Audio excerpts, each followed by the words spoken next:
वस्त्र पवित्र रखे, शरीर को पवित्र रखे। ये पशुओं जैसा आचरण करने वाले भजन नहीं कर सकते। ये जो कहते हैं ना भजन में मन नहीं लगता, पवित्रता चाहिए। अब ऐसे पशु की तरह शौच हो लिए, उठे चल दिए, ऐसे नहीं। पवित्रता, शौचाचार का निर्वाह कीजिए। लघुशंका भी जाइए तो जल लेकर जाइए। इंद्री का प्रक्षालन, फिर हाथ का प्रक्षालन, फिर 3 बार आचमन, राधा वल्लभ श्री हरिवंश, राधा वल्लभ श्री हरिवंश। जैसे शास्त्रीय विधान में केशवाय नमः, नारायणाय नमः, माधवाय।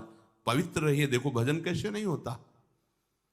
मिट्टी जल आदि से बाह्य शरीर की पवित्रता और छल कपट के त्याग से भीतर की पवित्रता बढ़ती है।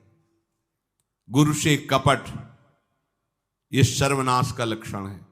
अगर तुम में कोई दोष है, गुरुदेव पूछ रहे हैं, तुमने ऐसा अक्षरशः जैसा हृदय में वैसा बोल दे जी। अब चाहे दंड दो, चाहे क्षमा करो, ये आपका विषय। पर सत्य बात यह कि मेरे हृदय में ऐसी पाप वृत्ति थी, मैंने ऐसा किया या ऐसा करने का हमारे संकल्प बन रहा है। गुरु से कपट नहीं। अंदर कपट रखोगे, मन मलिन हो जाएगा, भाग जाओगे, माया घसीट ले जाएगी।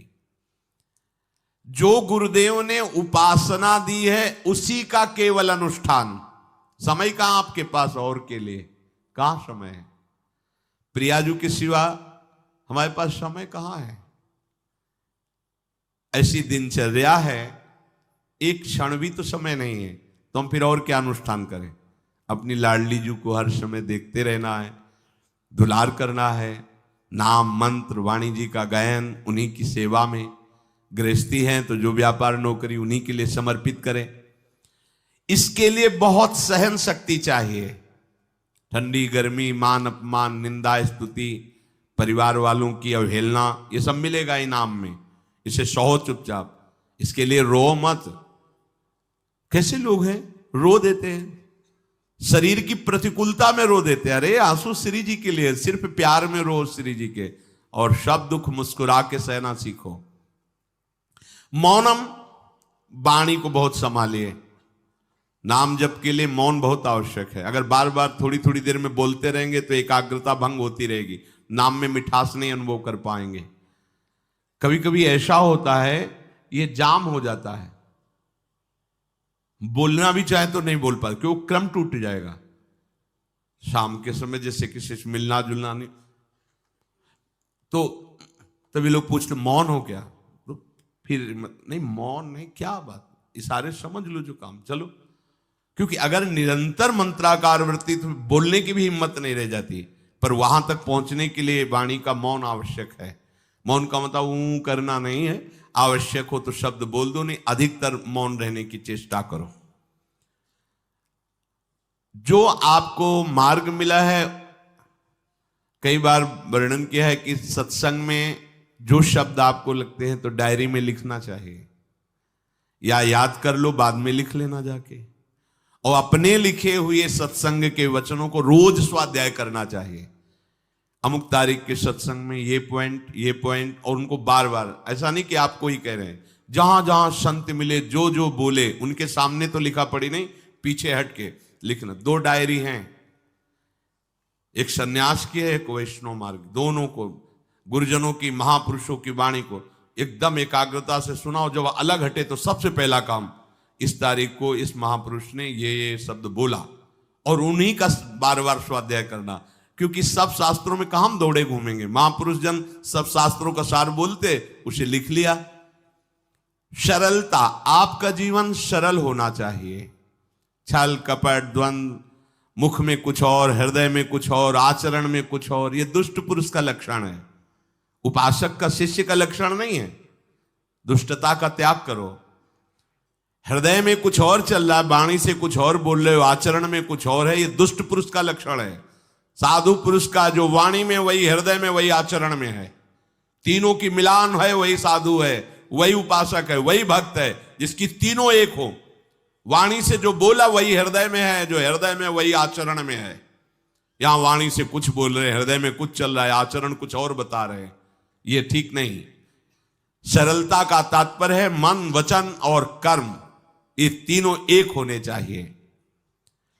अहिंसा वाणी से शरीर से किसी को भी कष्ट ना पहुंचे, ऐसी अंदर धारणा रखो। वो अपने संकल्प विकल्प करके कष्ट भोगे, उसकी बात, हमारे द्वारा किसी को कष्ट ना पहुंचे, ये हमारी धारणा हो।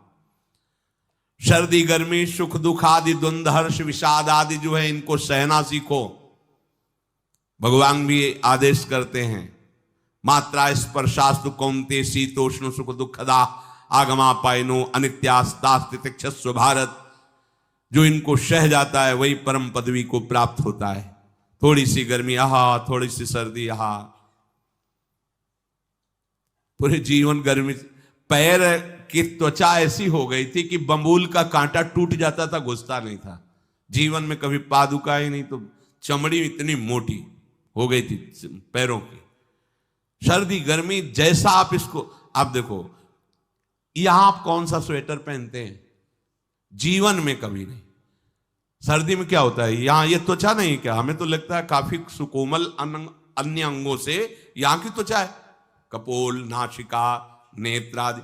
यहां क्या पहनते हो सर्दी में, क्या बिगड़ जाता है, क्योंकि अभ्यास है, गर्भ के बाद निकलने के बाद यहां कुछ ढका ही नहीं, यहां कुछ नहीं ढका, तो पूरे जीवन ढकने की जरूरत नहीं। और अगर पूरे अंगों में न ढका होता तो पूरे जीवन ढकने की जरूरत नहीं। जो जंगल में दिगंबर महापुरुष रहते थे गंगा के किनारे, कितने, तो उनको क्योंकि अभ्यास, और हमने अभ्यास किया कपड़े लत्ते का, तो अभ्यास, हमने अभ्यास किया एसी रूम का, अभ्यास किया गीजर से नहाने का, वो अभ्यास किया तीनों काल गंगा स्नान, वो अभ्यास, कुछ फर्क नहीं पड़ा इस जड़ शरीर में।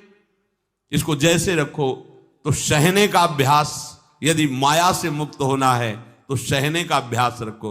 ये जरा में ओह बहुत गर्मी, ये नहीं उपासक, गर्मी है ठीक है, शरीर का धर्म है, तो त्वगेंद्री में ताप लग रहा है ठीक है, राधा राधा राधा। आप कहोगे प्रवचन करने से नहीं होता, कभी बिजली नहीं रखी ईद दाम में, कटवा के रखे थे, बिल्कुल नहीं। जितनी देर होश रहा आंख का हाथ से पंखा कर लिया, नहीं तो बस राधा राधा राधा, जो मिला मांग के खाया, कुछ आसन पे लेट। प्रवचन ही केवल नहीं रहे, अब तो जैसे जोई जोई प्यारो करे सोई मोहि भावे। नहीं, जानबूझ करके अपने शरीर को अधीन नहीं करना चाहिए। सुविधाओं की अधीनता, तुम भोगता नहीं, सुविधाएं तुम्हें भोग रही हैं। जितना तुम सुविधा भोगी बन जाओगे उतना तुम कमजोर हो जाओगे। सीधे प्रकृति का वार सहो, तुम महात्मा सुदृढ़ बलवान हो जाओगे।